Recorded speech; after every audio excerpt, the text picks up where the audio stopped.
పరకామణి చోరీ కేసు విషయంలో వైవి సుబ్బారెడ్డి విచారణ ముగిసింది. దాదాపుగా 2 గంటల పాటుగా ఈ విచారణ కొనసాగింది. అయితే పరకామణి విషయంలో నన్ను సిఐడి ప్రశ్నించిందని సుబ్బారెడ్డి అన్నారు. పరకామణి దొంగతనం జరగడం బాధాకరమన్నారు ఆయన. అయితే నా హయాంలో దొంగతనం జరిగింది అని అడిగారు అని చెప్పి ఆయన చెప్తున్నారు. సిఐడి ఏం క్వశ్చన్ చేసిందని అంటే ఈ రకంగా నన్ను క్వశ్చన్ చేసింది అని చెప్పి అడిగారు ఆయన అని చెప్తున్నారు ఆయన. ఇక నా పీరియడ్ అయ్యాక ఇది బయటపడింది. ఆ రోజు ఈ విషయం ఎందుకు ఎవరు దాచారో తెలియదు. టీటీడీ, లడ్డు, పరకామణి విషయంలో మమ్మల్ని దోషులుగా చూడొద్దని సుబ్బారెడ్డి అంటున్నారు. నిష్పక్షపాతంగా విచారణ చేసి దోషులని శిక్షించాలని చెప్పి సుబ్బారెడ్డి అంటున్నారు.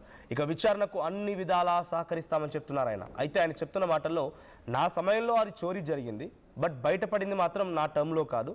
బట్ అప్పుడు అలా బయటపడకుండా ఎవరు దాచారో తెలియదు. నన్ను క్వశ్చన్ చేశారు, నా సమయంలో జరిగిందా అని అంటే నాకు అప్పుడు జరిగిన విషయాన్ని నేను చెప్పుకొచ్చాను. ఆ తర్వాత ఇలా మమ్మల్ని దోషులుగా చూడకండి ఈ పరకామణి కేసు విషయంలో లేకపోతే లడ్డు విషయంలో అని చెప్పి సుబ్బారెడ్డి అనడం ఇప్పుడు చర్చనీయాంశంగా మారింది.